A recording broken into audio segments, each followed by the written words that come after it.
Hello, everybody, and welcome to Called Up the Prospects podcast. I'm Chris Peters, joined as always by Cam Robinson of Elite Prospects. And Cam, we are recording this the day before the NHL Trade Deadline. Things are percolating, and we're going to talk a little bit about the trade deadline, not too much, because a lot of you will maybe listen to this after, but we do want to get to a couple of things. And we're also going to talk some college hockey today, too, because there's a lot of stuff happening. The season is actually almost over, oddly enough.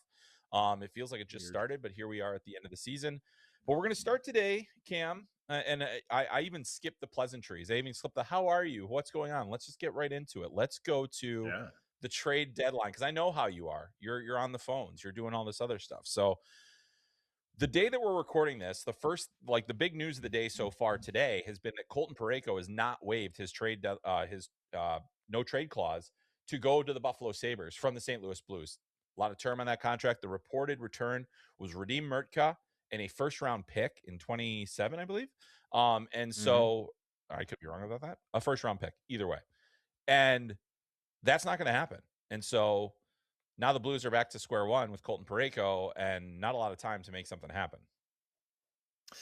Yeah. And so once when Drager reported that too, I reached out and was told, jump the gun. This was not a done deal for sure. And obviously Parayko, he earned the right to get that no move or that no trade. And he had the right to use it. So that's just part of doing business too. And I think it's just another reminder too for I dance around in this field a little bit too, but just to make sure your ducks are in a row and that you're really cautious when you put things out there too, that, pending trade approval by the player is really important. And we saw, Mackenzie Weegar, he took his time and he decided, yeah, I'll do it. I'll go to Utah. Tyler Myers took his time and he said, you know what? No, I don't want to go to Detroit. I want to stay a little closer to home. And so he ended up going to Dallas and it worked out too. And if I was a betting man, I think we might see Colton Parayko on the move yet. I think that there's a decent chance that I think that this experience has probably shown him, all right, well, maybe I am okay leaving, but it wasn't to that situation. Maybe it is okay if I head down to Southern California or, something like that, stay in the West, go to a young up and coming team, maybe because like you said, he's got term and go somewhere nice. That's nice and warm for the family too. So I wouldn't be shocking. I don't think usually when these guys, when they're approached with to waive their no move or their no trade, is that initial shock, even if you're on the market for a guy like Mackenzie Weegar or something like that. It's still, once it's put there, it's kind of like, whew, bit of a shock to the system and you got to really go through everything.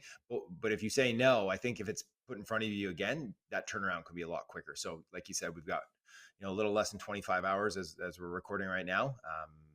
Far be it for me to say it's going to get done, but it wouldn't surprise me if we saw Parayko end up moving before tomorrow's deadline. Yeah, and I mean, you look at that return that the Blues potentially could have gotten. It's a pretty solid return. I mean, I think that you're trading one gigantic defenseman for another at that point, with Murtka being a 6'6" guy. Doesn't play as physically as Colton Parayko does, but he's still a young player with a lot of runway. Probably would have looked pretty nice within that group that they're building there in St. Louis. There are a number of really strong prospects in their system, young players, guys like Dalibor Dvorsky and others. But yeah, Parayko doesn't go to Buffalo, which is definitely a team that is clearly showing that they're looking to make some moves and not just make the playoffs, but make a little noise in them. And so there's, and that would have been a player with term too, like 4 years left on his contract, which is, he's an older player at that point, but at the same time, you're getting some really good, good opportunity to have a guy that's won a Stanley Cup and, played in the Olympics and all sorts of other things. So very interesting though, to see that. So the Blues are going to be a team that we're going to continue to watch as the trade deadline approaches, obviously. Do you think so Parayko is one, but do you think there are any other players out there that could potentially secure like a prospect, Murtka is a high draft pick, so that's a pretty significant, move for a team to move a player that's drafted as highly as he is. And, of course, they're all prospects. There's all different things that could happen. But, I mean, is there anybody else out there that you think would fetch that kind of return? Yeah, and so just really quickly on Murtka and that package is that I understand, right? Buffalo, they've been struggling for so long, and now they're on the way up, and with the switch for Jarmo coming in as GM has really kind of ignited that team's run, and their players need an experience in the playoffs. Their fans desperately need an experience in the playoffs. So I understand, trying to jump the line a little bit and making a move like that for a guy like Parayko, but to move Radim Murka now, you're basically trading like the 19-year-old version of Parayko for the past his prime version of Parayko with term and giving up young assets. It's like he might have done them a favor by not waiving. Is that because that team, that core is still quite young, and they have some pretty nice pieces coming up, and not a lot on the blue line. I wouldn't say young guys, prospects coming up. Their blue line is already pretty young. Their top four is pretty deep. It almost seemed like maybe a little overkill to add a guy like Parayko, especially when you got like Kessering as your number 5 right now, who's a solid guy himself. I really like that deal they made for him last year. So Murka, and I'll also say this too, is that like Parayko wasn't always super physical either when he was young. That was like a big point of contention when he was a young player in St. Louis, is that he wasn't physical enough. And so I do see a really strong parallel between him and Murka at their same ages there too. So again, you're just keeping the younger version. Maybe they'll dangle him out there for somebody else. You never know. Maybe they're just set on, we need to pull the trigger and do something big here to reward our players and our fans. But yeah, I do think that there are a number of players still on the market right now with big asks. Like the asking price seems astronomical. I had one team tell me just this morning that like the ask on Robert Thomas is, quote, insane. Like we're talking 3 to 4 elite level pieces. We look at what like Quinn Hughes pulled in, right? 4 first round picks. One of them's Liam Ugrin, who, is a couple of 3 years removed or whatever. And a mid first, Marco Rossi's a young player who was a first round pick. Zeke Bouillon's obviously the cornerstone there, and then a first round pick. But so it's like Robert Thomas, no disrespect, you're not Quinn Hughes. And so like, if that's the asking price there, Vincent Trocheck, the asking price is like 3 first round level prospects, like assets. So it's like really high. And so there's Nazem Kadri sitting in Calgary, and I'm sure Craig Conroy is like, what, you guys are killing me here. Like you got my guy should be maybe at the front of the leaderboard. And a year like this is such a strange year. So I do think there's a lot of players out there that could fetch real assets, real young, high-end assets. Like I think that, the ask out of Utah for Robert Thomas was, Caleb Desnoyers, TJ Ginla, plus, like big names, big prospect names here too. So is that going to get done? To me, that sounds like St. Louis has no pressure to actually move them. And they're like, if someone's going to move heaven and earth, we'll trade our guy. But if not, we're happy to hold on to him. Yeah, and it's always struck me as a little bit weird to hear Robert Thomas's name out there, not because he is a super duper star, but because he is what I think could be a core player for St. Louis in the long term. And if I'm the Blues, I'm not moving him for anything less than a complete overpay, right? I think, any team that is going to do that is probably in a weird spot anyway. Like that doesn't sound like the kind of package that you could deliver to a team for, like as a contender. Like how many of those pieces do you actually even really have? So it's an interesting dynamic. I mean, but seeing Murka's name out there too, and now you're like, okay, well if that's on the table, there might be some other teams out there that are willing to say, hey, we would like that. How do we get that? So I mean, I also think there could be a number of prospects. And one thing I've always wondered, and I don't know, I mean, in talking to people, is like, do teams simply just overvalue their prospects? Like, I mean, at times they should have the best information on those players. They should, but like, it always feels like you hear about player X is untouchable, and it's like, really? It's like, he's a really good player. He's got a lot of potential. But why are they untouchable? Like for when Detroit was apparently considering Quinn Hughes, like there are a lot of players that I really liked, but you're going to say player X, Y, and Z is untouchable when the other option is Quinn Hughes, one of the best defensemen in the game. Like that's where I'm just kind of wondering, like, what are we doing? Like, who are these players that are that are untouchable as prospects?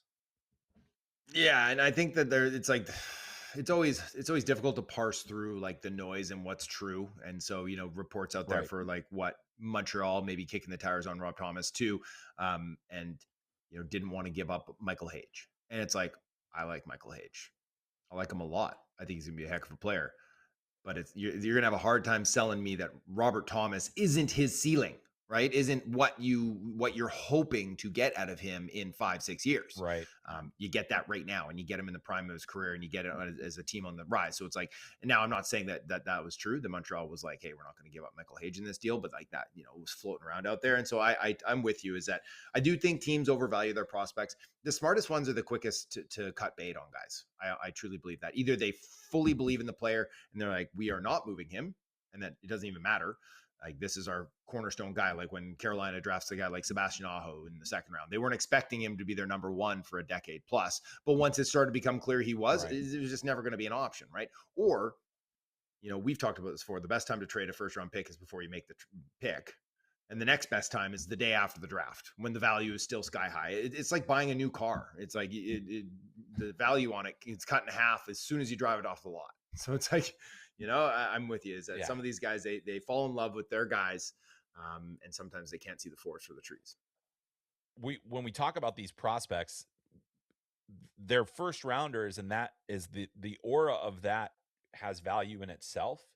I don't know if it's because they can sell that deal a little bit better, but it's like not all of these players that are drafted in the first round are going to have first round output in their careers. So it's, I think it's really interesting how we've, valued that in the past. We're going to talk about it later too, Cam, when we get into our, you have to pick one, is just even the value of, the first round versus multiple draft picks, draft capital, and how valuable that is or isn't. But that's one of the fascinating things around the deadline that everybody kind of gets wrapped into. And, when you see certain players go for first round picks, when, there's first rounders as throw-ins in deals, then you're starting to be like, well, how valuable is it really?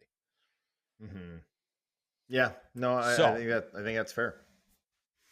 Yeah. So in keeping up with this, what we usually get set up for, Cam, is everybody is super excited for the trade deadline. We've got specials on the major cable networks. We've got hours and hours of programming, and then it just sucks. So is that what we're set up for this time? And can you give us a nugget of something to look forward to if this is yet to be, another trade deadline? I think there could be a little bit more this time around, but not necessarily the fireworks, explosive deals that make the trade deadline or used to make the trade deadline fun. When I was I used to fake being sick to stay home on trade deadline day. And then it started to become a little too obvious. So then I remember one year I had to sell it on like a Monday. I was like, getting a little scratchy there. Tuesday, I'm like, getting the body aches. And really, I think I ended up missing like 3 days so I could sell that one. I'm pretty sure that was the year the Canucks traded from Alexander McGillney. And I was like, maybe that was a summer trade. It was a big trade. It was a good year for it. And I was like, totally worth it. Long gone are those days, right? We do see most of the stuff happen. It seems like the day before, a couple days early. And then we got poor James Duthie sitting there for 16 hours, asking the monkey to spin the wheel or the dog to bounce the ball down the stairs, and just praying that some fourth liner gets moved for a conditional fifth, right? So do I have hope for tomorrow?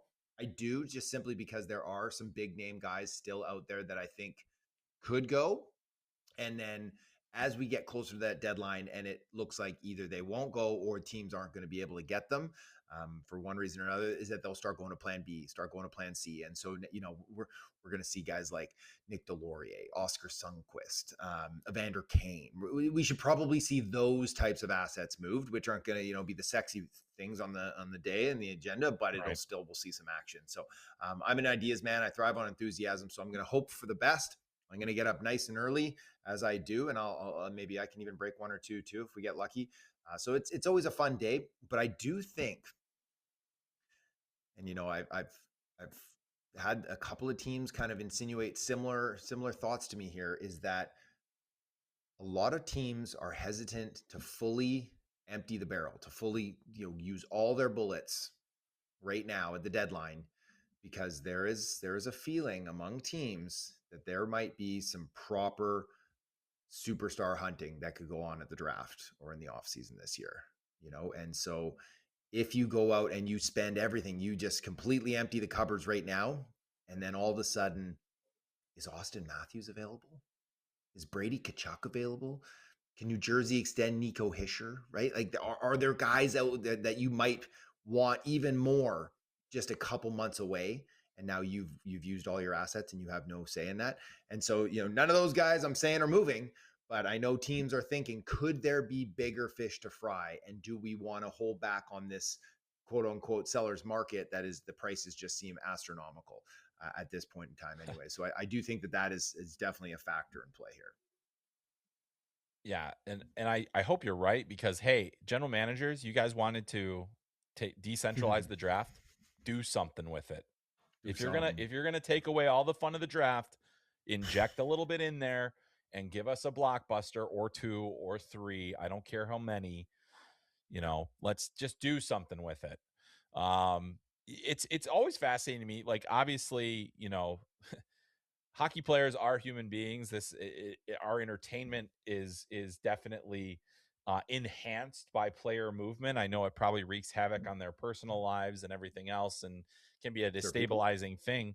But we really have seen a dearth of player movement because of the proliferation of no trade contracts, no movement clauses, the salary cap, all those different things. And now you've got that flexibility to play with. And I think if there are a lot of teams out there that still have a long way to go.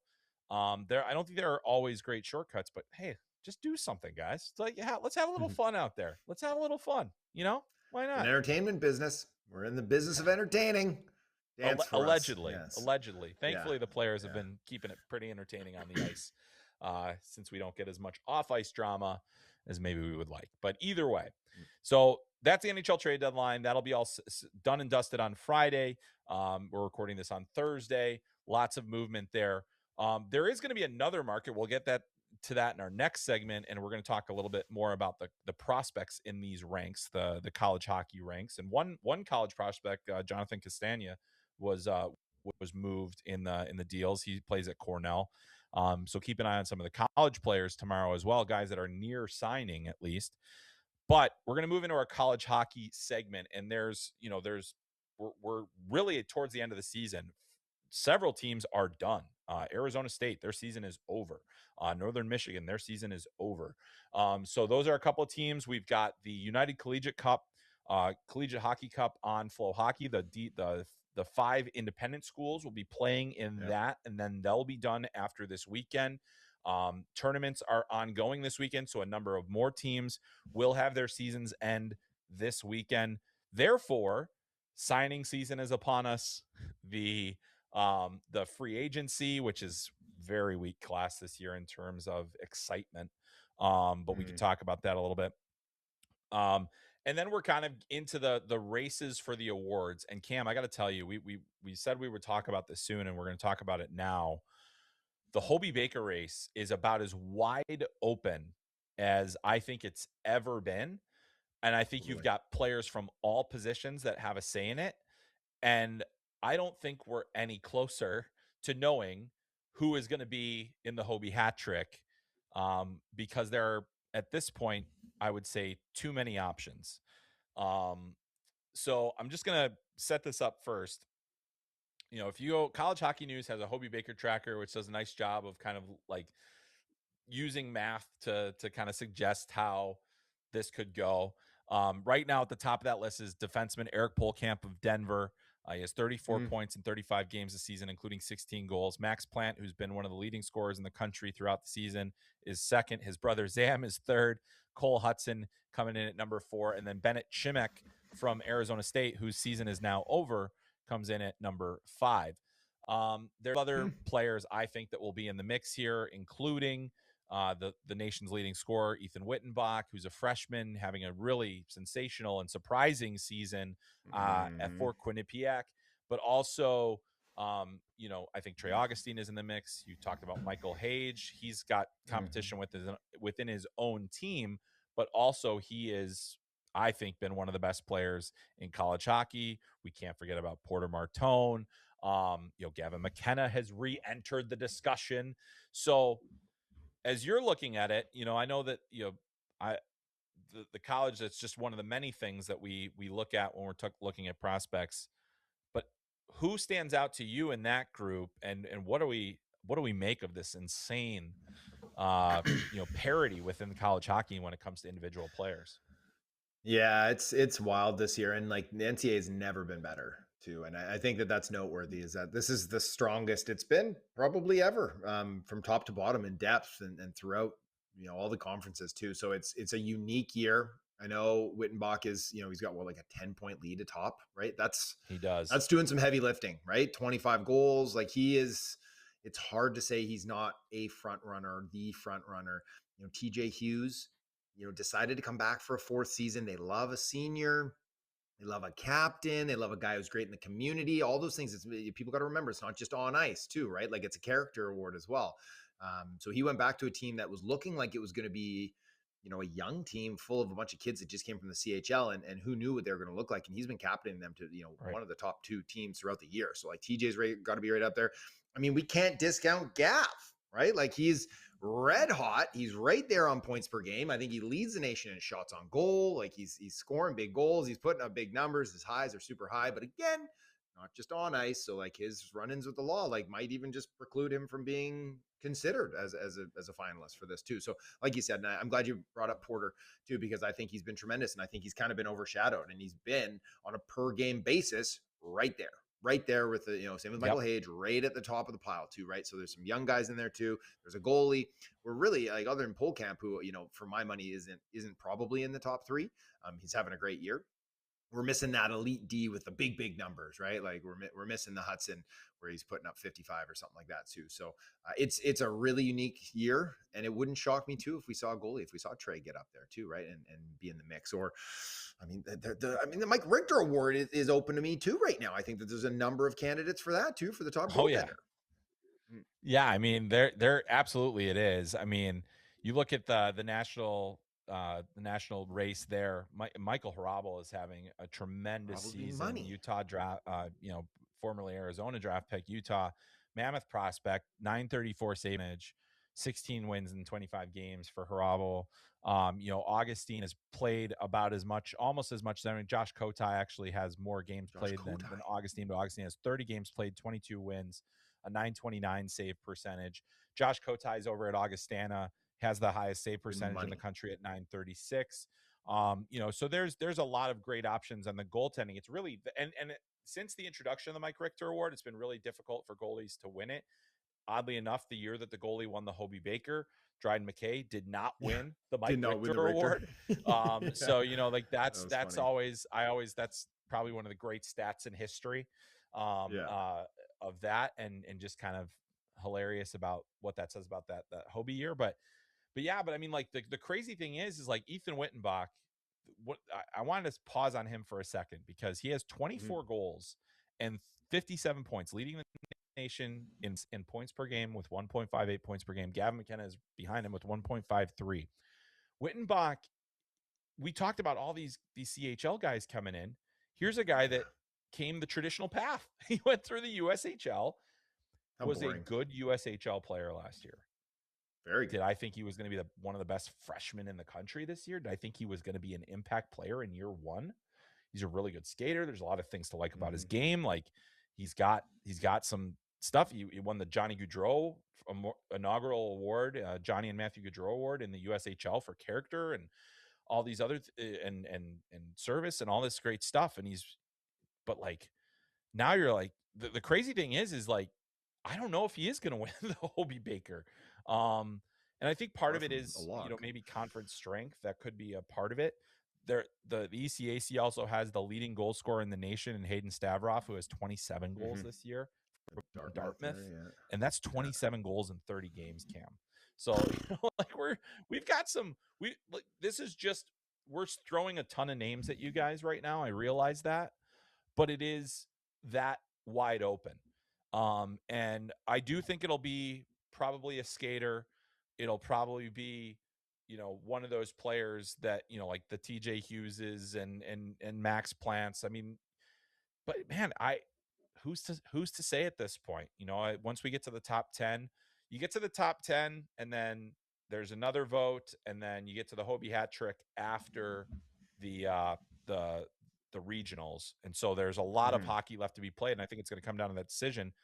But to go back to your point about Gavin McKenna, does the legal stuff knock him out of the Hobey hunt? Doesn't change his draft stock, but it probably does change his Hobey stock. So I will say that. I mean, would it for me? No, but at the same time, that's the way it can go. Yeah. But man, there's so much there's a lot of players in that mix that are interesting. But I also want to talk a little bit more about some of these other prospects, Cam. And that's, there's we're going to start hearing about players that are going to be signing. They're going to be guys that Sasha Boisvert, like I believe the Blackhawks just came out and said he's signing at the end of the season. Yeah. First round draft pick, has not had a good year, was injured for part of the season. But are there any guys that you've seen this season that, these teams that are looking at trade deadline ads, if they're drafted by a team, they can hop right in? Do you think there's anybody out there that would make an impact on a team or help a team at this point if their season ends within the next couple of weeks? Are we talking about guys that are already drafted or free agents? Yeah, guys that are already drafted, because there are going to be a couple of free agents that might get a game, but I don't even know if this class is worth, burning a year right? on. Yeah, and then you're like looking at guys like, like is Cruz Lucius going to come out out of AZ? But like James Hagens, right? James Hagens, I'm his focus right now is trying to go on as long of a run as possible. But I think that we can be honest here and say that it's unlikely we're going to see him in Vegas next month. So could James Hagens come out and immediately be injected into that Bruins lineup and make an impact? Maybe. I mean, if I'm looking at the players that are drafted that they could be out in time to do something like that, he's a guy. Cole Hudson. Yeah. He's a guy, right? He's a guy who could do it. The super high skilled guys that have a history of putting up big points, that their teams are invested in long term, that would slide into a lineup and then get like tangible offensive minutes, because that's kind of the recipe that we're looking for here, right? Is what was it, years ago, Brock Besser came out right after a great career at Nodak and then immediately just started scoring goals because he was put in a position to succeed. And so those are the kind of names that we'd be looking at that happening with. Like, would it be crazy if Michigan went out a little early? Could Will Horkoff come out? Right. Could he get into the lineup? Right. I don't know. Like, these are just kind of the things float around in my brain sometimes. Yeah. Yeah. Good body. Yeah. It's been, hands. Gosh, he had such a hot start to the season. Will Horkoff did. Yeah. And it hasn't stayed hot, but it's still, he's still a guy that it's interesting. One of the guys that I'll be watching, I don't think he's going to be available for a while, because I think they're going to go on a deep run. But does Charlie Stramel sign his deal with Minnesota? Does that happen? Because he is a player that would have the ability to go free agent if he wanted to. Now, he's a Minnesota kid, grew up, he grew up there, but yeah, like it's an option available to him. But that's another guy, and that's a big body. It's a guy that you could maybe put on your fourth line, if in a pinch. So that's another guy. The thing about Stramel too is that I think he has a lot of allegiance, not just growing up in Minnesota too, is that like the way that they've handled him and like the patience that they've had with him too, and some of the struggles that he's had. And now that asset is coming into fruition, right? Like no pressure after the third year, no concern. I don't think the Wild are concerned that he would go UFA if I'm, kind of judging the water there, reading the tea leaves a little bit. But, he's also been the name that has been out there for Vincent Trocheck. Like, that information is good, that him and a 27 first is the core of that package, that they said that this is the line in the sand. This is our best offer, take it or leave it sort of thing. But his name is out there too. So if he's not even with the Wild, like, does that change things? Does he consider going UFA if he's in New York instead? I don't know. Yeah, he's a really interesting one for me. As a player, and just, I think he's going to intrigue a lot of people there. You got to give Charlie a lot of credit. He's had his ups and downs in his post NHL draft years here, but the last 2 years at Michigan State have been exemplary, and he's been a huge piece of their success. There are other players that are on non-playoff teams too. Boisvert being one of them that'll potentially come out, maybe play a few games at the NHL level, get their feet wet. So there's gonna be a lot of those. So basically all I'm saying with this segment is start paying attention to those players because they could potentially become available. As I also mentioned, it's college free agent season. Not a huge class of guys that are particularly exciting. I think there's going to be a number of players that do get, come out of different places, and they're not. I don't think you're going to find many guys that are going to be like top 6 guys. It's going to be more of those role players. You might see guys like, JJ Webush, Matt DeMarsico at Penn State kind of ride some of that wave, get a chance to get some contracts. Talked about Bennett Shimek having a huge season, 2 huge seasons at Arizona State. There's a number of players that have something to offer. But it's going to be more like guys like Josh Ernesi at Michigan, who's just a huge body, good skater, has some of those traits. Jack Stockfish at Holy Cross, like just big body center, has some pro attributes. So those are the types of players you're going to more likely hear about. But Cam, I don't know if you've heard any different, but it just feels to me that this year's college free agent class, not as exciting, but I do think they're going to get more exciting as more of these CHL players extend their careers and start getting those opportunities to get those extra looks. Yeah, I think you're right, especially like guys that are going, moving at 20, moving at 19, and going and now playing several years in the NCAA and then looking at their options. So it should only get better. But you named a bunch of the guys. I think TJ is the number one kind of target TJ Hughes for a sure. lot of teams, right? Hank Cleaves, Brendan Burr, like there's some guys, CJ Foley. There's going to be some names, but I, like you, it's difficult to look at any of those guys. And I was on Vancouver radio, and of course the Canucks, it's they need assets all over the place. So I was getting asked about it, and I was like, it would be a stretch for me to say any of these guys have top 6 upside. It's that we're looking at depths. You're looking at quad A, bottom 6. Hope for the best. Like, TJ, how old is TJ? Is he 25? Is he 25 years old? He's getting up there. He's like, this is a ready-made player, right? So it's like, there's not a ton of upside on what's going to develop. Yeah, and more than likely, TJ ends up, as a really good AHL player in probably the best, in most cases. But it's still it's those guys have value. Like having players like that within your system does help, and having guys that are at the AHL level that are going to be AHL long-term players doesn't hurt. So they're all, you could say, well, he didn't make it to the NHL, complete bust. I mean, it's like, yeah, but like that player was worth a contract. If they're a really good AHL player was absolutely worth a contract. So that's and those guys can always be called up at any point too. You never know there.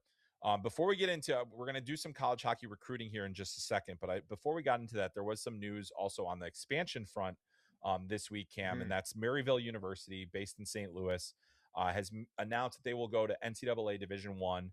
They're going to play a hybrid schedule next season.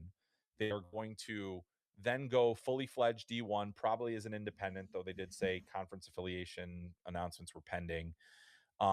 There's a couple of things that make this interesting. Now, you may have never heard of Maryville University.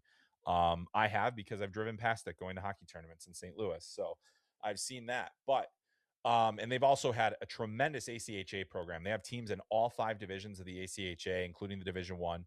Their coach is going to be the head coach of the team is going to be their head coach. Of this ACHA team is going to be the head coach of the NCAA D1 level, which I will say is a bit risky, given the landscape of college athletics at the moment, and the challenges that exist in recruiting and everything else right now.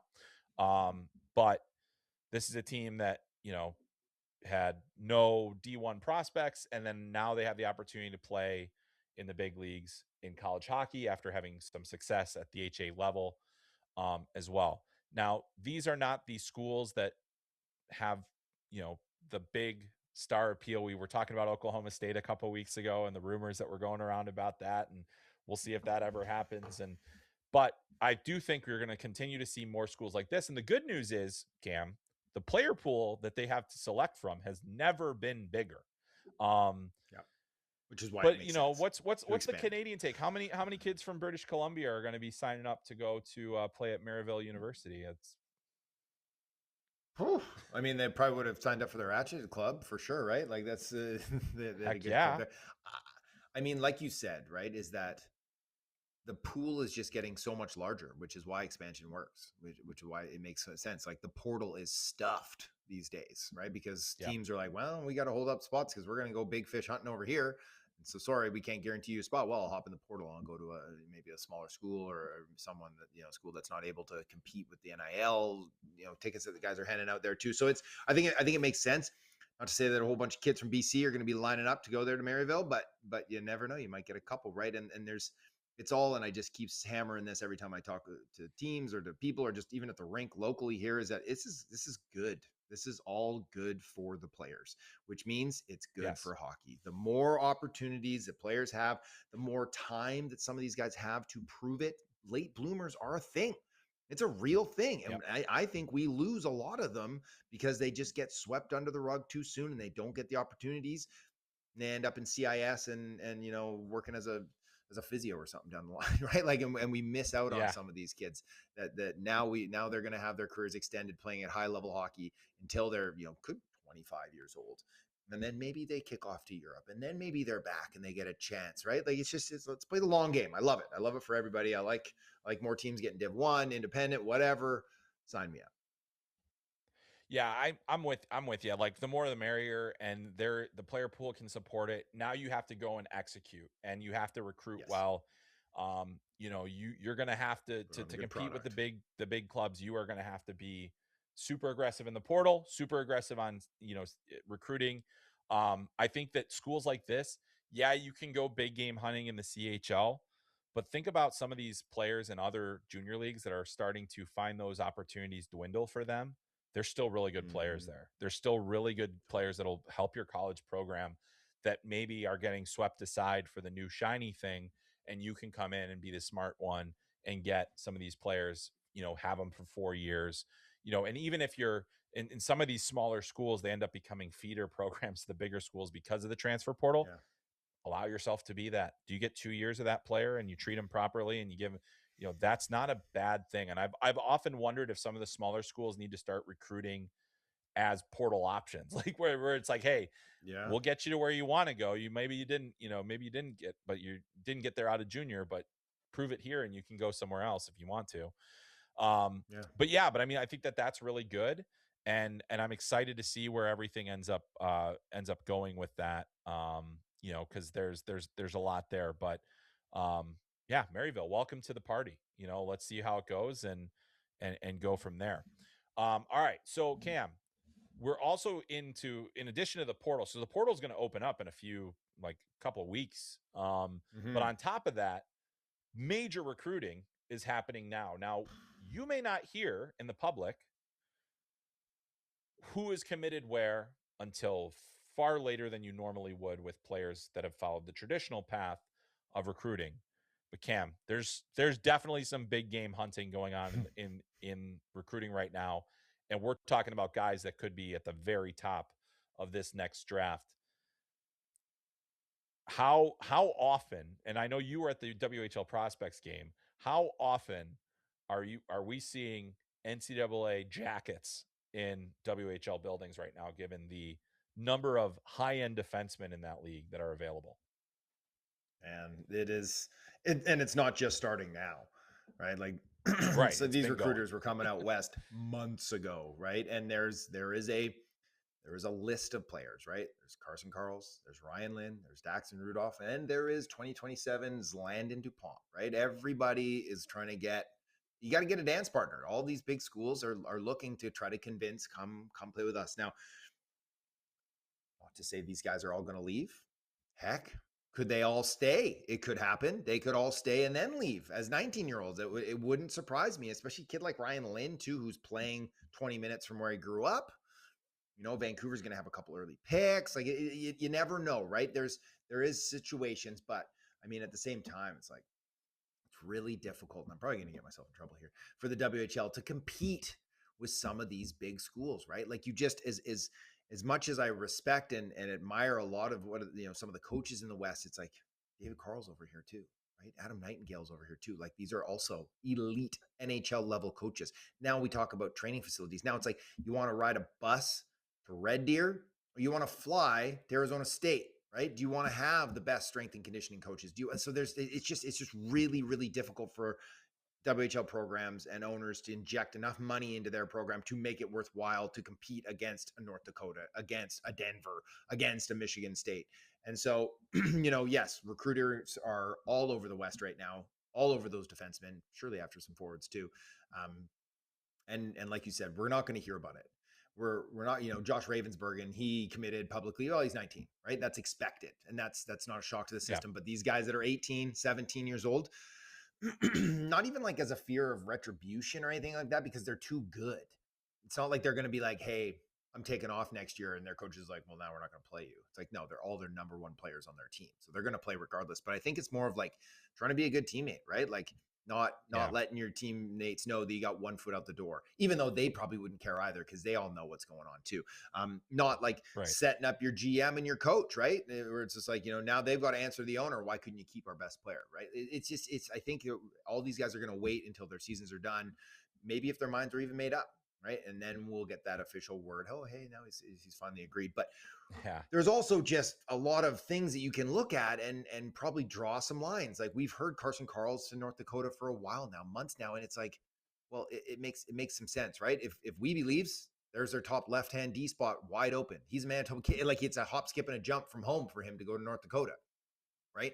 A guy like, with Chase Reed and Tommy Blale going to MSU, well, that probably limits their recruiting potential of some of these high offensive defensemen because it's like, well, where's my spot going to be in the lineup too, right? So it's like, again, like Denver, they're probably going to lose Polkamp. So it's like, well, right shot D's spots open up. Well, here's Daxon Rudolph, here's Ryan Lin. Like, let's go make a play. So there's things that it doesn't take a rocket scientist to figure out who's going to be probably going after who, but we're going to have to wait a while before we actually find out who's going where. If they're going at all. Yeah, and I think that's going to be the case for a while. And I think if you're a college hockey fan, you may hear that and be a little bit frustrated by the fact that these decisions are coming later than you might want. But it's really that is to your point. These players are the culture of the USHL is that you are working towards going to college. The culture of WHL is that you're working towards going to the NHL right away. And so that's the only except, right? Where for at least now, but I do think that that's going to be a culture shift over time because that's just going to be the way things are going to go. And I think some of these decisions could go even after the draft, and that's super late in the process. So like maybe the player goes through, gets enrolled, does all the things that needs to be done, but they could pull the chute right away if the team says, hey, you know what, we've got a contract for you. We really want to sign you. We want to give you every opportunity in our training camp. And that might be tough for a player to give up. But I also think, like, you look at Porter Martone and the decision that he made this year, and that was a player that was like, hey, he might have a chance to go play on our team this year. But he felt like, hey, I'm not, like, having the self-awareness to be like, I'd rather have the sure thing and progress in a way that I feel is important to me than have the maybe and then go back to something that I've kind of already felt like I've conquered. And so that's the decision that exists. So there's still a lot of things. And trust me, for players like the ones you mentioned, Daxon Rudolph, Carson Karls, Ryan Lin, any of those guys, they'll find a spot for them. I can promise you they'll find a spot for them if there's a spot to be had on the college on the college team. So a lot of stuff there. But yeah, I mean, the other thing that just is hanging in the balance here, though, the one that may be the most fascinating of them all is what happens with Landon DuPont. What is the decision process for Landon DuPont? Yeah, and you think about we saw the great hunt for Gavin McKenna, right? The greatest college recruit in NCAA history. I think that was the title of the article when I broke that story too, or when it was leading up to it. And Landon DuPont's going to be in that same threshold. Like, this kid is so good. Like, if you haven't had a chance to see this guy play in the West, they're a wagon, but he controls the play. Yeah. Like, he's the youngest player on the ice half the time, most of the time, and he's the best player on the ice. He is so good. And so when I look at a player like him, he'll have every option in the world, But is he gonna maybe lean towards these teams that can really get into a bidding war for that NIL money?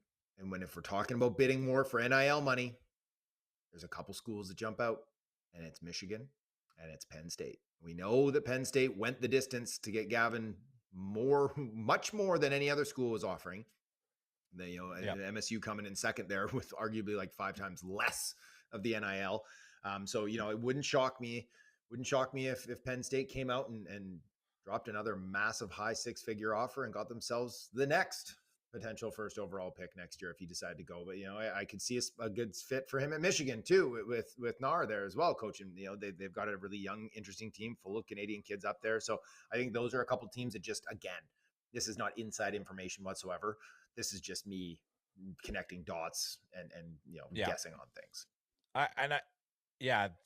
Those are definitely the schools too, like that are competing in that sandbox.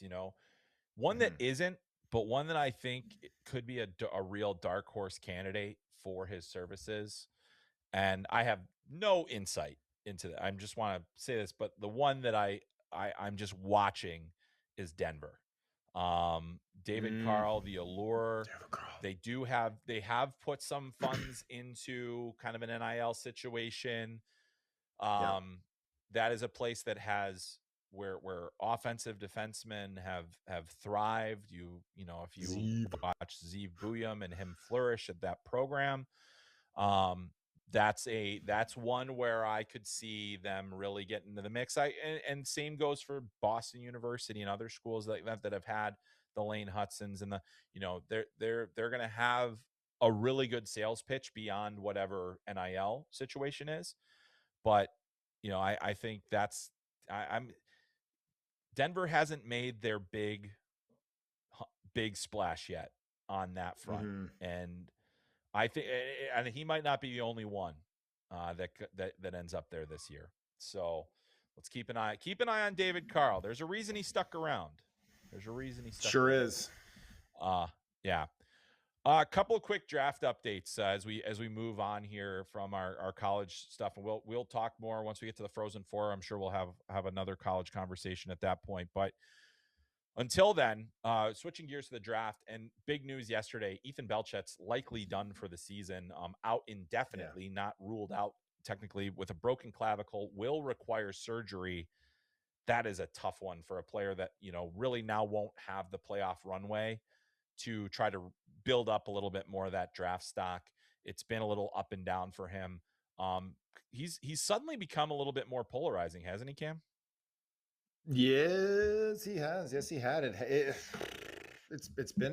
I dare I say it's been a tough year for him, right? Like he wasn't Ryan Rubrick who popped 40 as a D-1. So the expectations weren't like sky high, but I think that he has left a lot of teams wanting more.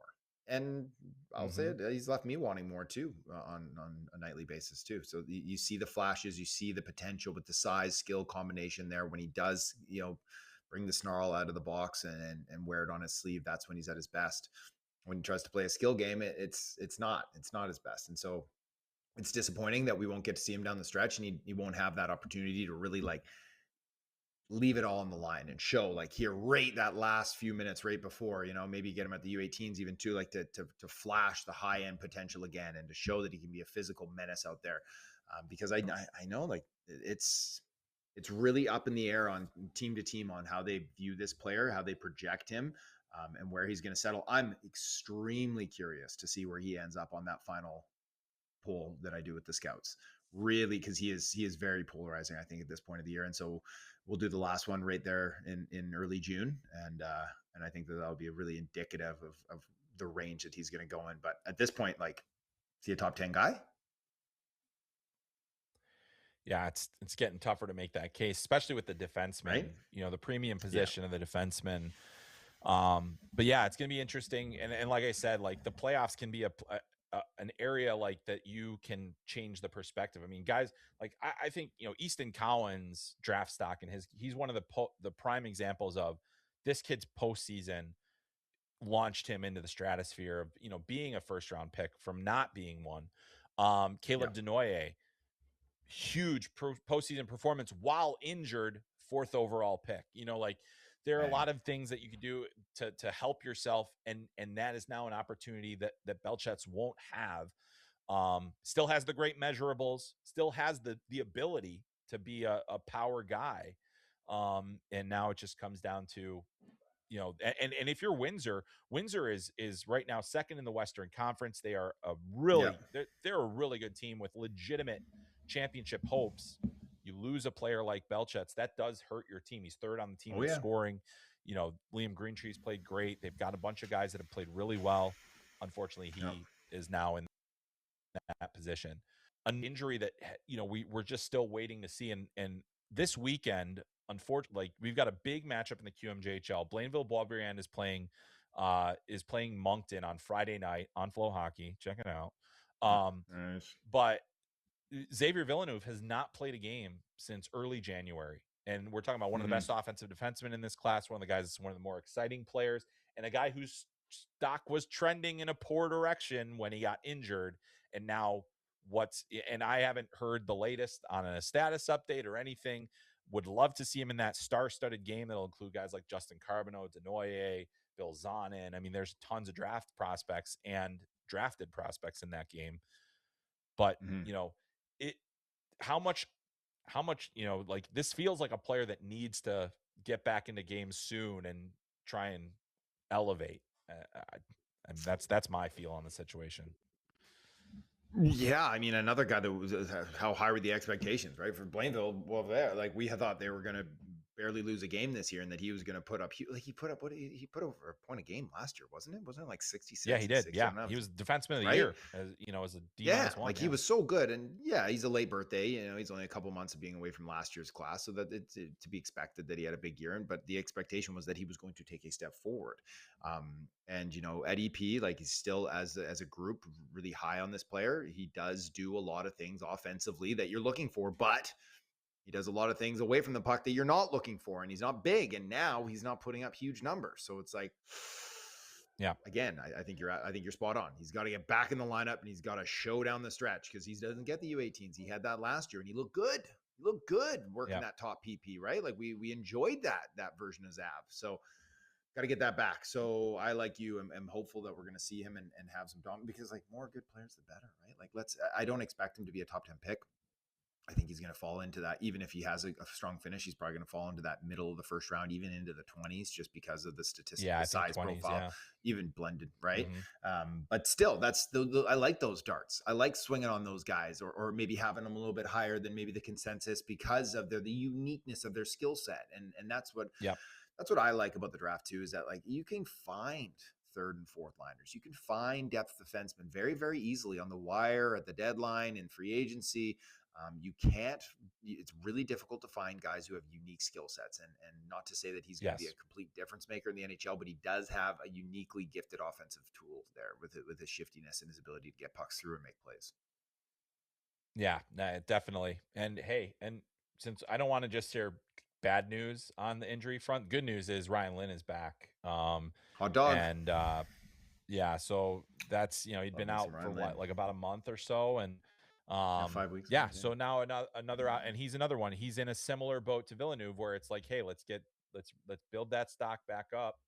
And in the critical times of the year, when you got a team that's chasing it, and when you got, trying to be a leader and all those other things, and if you're, and also if you're going to be one of those guys that maybe isn't there next year, you got to put some pedal to the metal here and get going. Yeah. Unlike Xavier, though, is that he was cooking before he went down. Right. Like when he went down, he led all CHL draft eligible D in points. Right. So he was on a good pace, even though we, projected him as a top 5 pick to begin the year. And then that kind of faltered, just not even like through fault of his own. It's that like other guys with better physical profiles ratcheted it up. Right. So, but I'm still a huge Ryan Lin fan. And I do think he's going to be an impact player at the next level, whether that's a PP1 top pair guy or a second power play, second pair guy. I do think he's going to be a serious player. Yeah.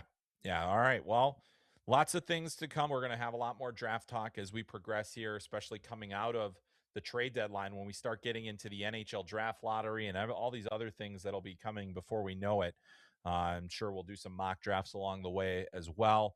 And the interesting thing is with the craziness of this season and everything else, I feel like we're still going to be talking about the top 6, 7, 8, 9, 10 picks, and heck, the whole first round. It just doesn't feel like there's a legitimate overall consensus. So it makes for a lot of fun, makes our jobs a little more fun, and hopefully a little more valuable to you, that we can try to provide some more information as things get going.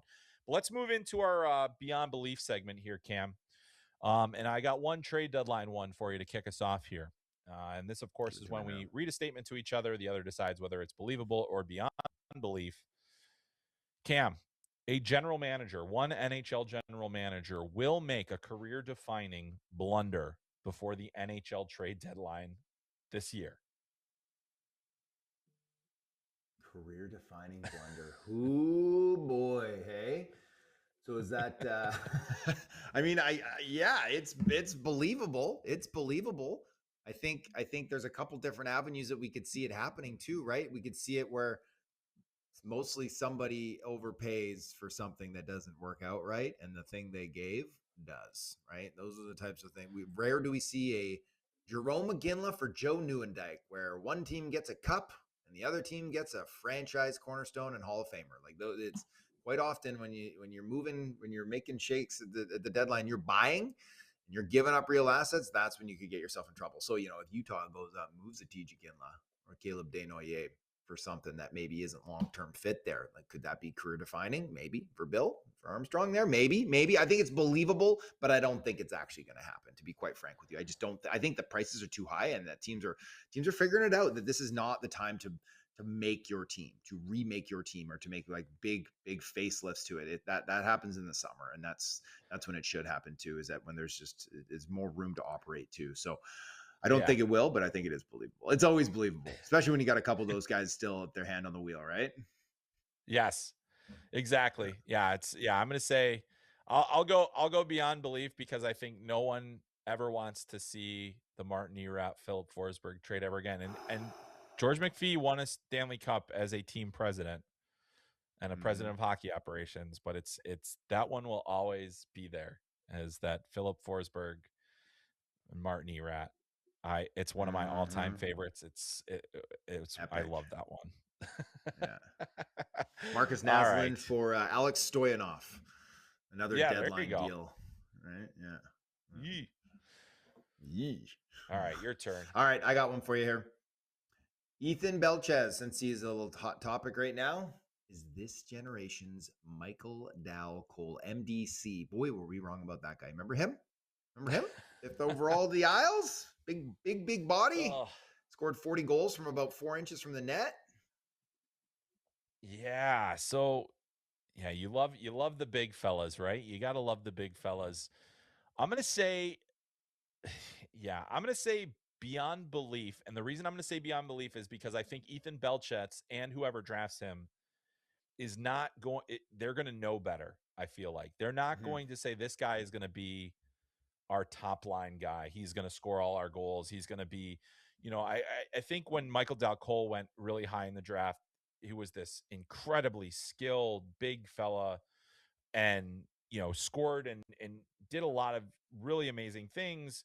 But I think like a team that's going to draft Belchetz is going to take a little bit of a different approach with him developmentally, and they're going to. I think that he's going to still go high. I don't think he's going to go Dal-Cole high, but he's going to go high enough, and a team is going to invest a lot of development capital into him. And I think he's going to, round out into a really nice, potentially even top 6 winger that scores. But I'm intrigued by the question, because you say that, and because Belchetz's numbers are not going to match what Dal-Cole did as a junior.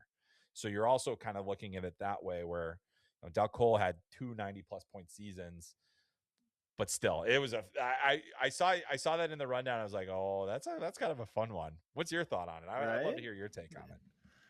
I think it's beyond belief too. I think that if we went back and did a little case study ourselves and watched some of his draft year production, MDC there, Dal-Cole, is that we would have been like, maybe there was some writing on the wall here. Maybe there was the feet were obviously a concern, and we recognize that at the time. But The skill looked good. And I think that junior hockey has changed fundamentally since then, that you were able to get away with a lot of stuff in space that you can't anymore, that's not translatable. And that was an issue for him, is that if you can't get to those spaces quickly, you can't get there at all. And so he couldn't. And I do think Belchetz is a better skater. I think he's bigger as well. Even it's another level of size.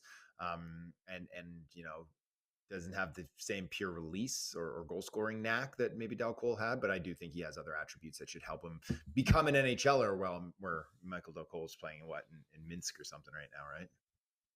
Never really made it. Somewhere out there. I hope it's going well. Yeah. Yeah, exactly. Hey. All right. Here's mine. Going back to our college hockey discussion. A goalie will be named to the Hobey hat trick this season.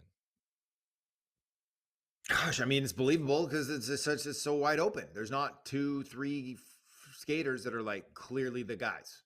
So yes, believable. And like we talked about, I think that can go both ways though, right? Yeah, it can, because there's so many skaters that are in it. How do you put a goalie in there too? I'm with you. I'm totally with you. I think it's believable. Yeah, it's almost like, again, I'll hinge it on. It'll be fine. Yeah. Right. It's like giving the Norris, the guy at the Norris, the Hart as well. Like, he's already got the defenseman award, right? Or he's already got the Vezina. We'll give somebody else the Hart. Yeah, the threshold for winning the Hobey as a goalie is super high. Like, actually, Dryden McKay drove it down a little bit when he won it in terms of the threshold. It wasn't even his best or second best college season that he won the Hobey that year. But the one thing that I will come back to is best player on the best team. Trey, and you can argue, was that TJ Hughes at Michigan? I was going to say, or Michael Page at Michigan? TJ? Trey? Or can you argue it's Trey Augustine at Michigan State? Or is it Porter Martone? Or is it, like that's the funny part, Trey. Is that a lot of these big teams have multiple options. And so you almost wonder if they split the vote a little bit, but I think it's believable too. And largely because I think Trey Augustine he's pretty high pedigree. And then let's not forget about Michael Robel either. So, but anyway, it's really hard. Okay, really last hard one for a here goalie to win. Very hard. Let's leave on a fun note. Not quite leave, but we will see a true blue superstar moved at the draft, not the deadline. That'll be not evergreen enough. We got to keep this long view. At the draft, we're going to see a major name moved at the draft. What do you think? I mean, do I vote with my head or my heart here? I think that I want to see your gut. I want to see it. So you know what? Fine. I'll say believable, because if you guys are going to sit there in your cozy boardrooms, if you are going to be shrouded in secrecy and able to have all of these phone calls, I'm talking to you, general managers. If you're going to have all that comfort, you better do something with it. Make the trade. And yes, I do think it'll probably be an American superstar going from a Canadian team to the United States of America as some team rides the gold medal wave of enthusiasm and says, give me that gold medalist. We need to put him on our local TV channels and in front of everyone. And it could be two of the guys you mentioned earlier in the show. That'd be kind of fun. We already saw one, Mr. Quinn Hughes, ditching the sea in Canada for heading down south. Why not Brady, best friend Brady and Austin Matthews? And I'm sorry, Sens and Leafs fans. I don't know if I actually believe either of those things. If I could believe one of them, I think it could be Austin. I do. I wonder if Brady's actually, I think he's you just wonder if the Leafs have to blow the whole thing up. Well, that's the whole thing, right? Is that they're on the downswing already and they never peaked. And so it's trouble, right? Is that they had an opportunity, I think, and I felt like this a long time ago, is that, with all the guys that held out, and didn't Willie hold out twice?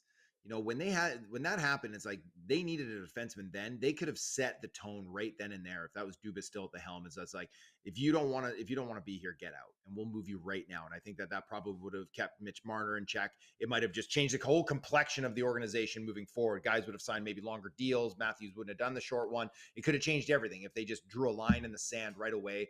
You want to be here or you don't. And if you don't, we will move you and we will get an asset that we need to build around too, because they never got that defenseman to build around. Morgan Riley was typecasted. But we digress at the end of the show here on Toronto. I have many thoughts on man. Yeah, one day we'll do like a deep dive on a roster building and just pick everything apart. So Because we're but so yes, smart. that day is not today, but we do have one more segment, and that is our you have to pick one. And this is trade theme, not necessarily trade deadline theme, but in terms of asset value. You are a contending team, okay? Or Mm-hmm. you're a buyer, seller, sorry. You're a seller and you're wanting one from a contending team. Would you rather have a single first round pick or 2 second round picks? What, in terms of your value, what your valuation, what you need to part with an asset, which does the job better for you? Yeah. So if we're talking, 2 seconds or a first, obviously that first isn't going to be a high first because they're not, Right. It's a they don't contending equate. team.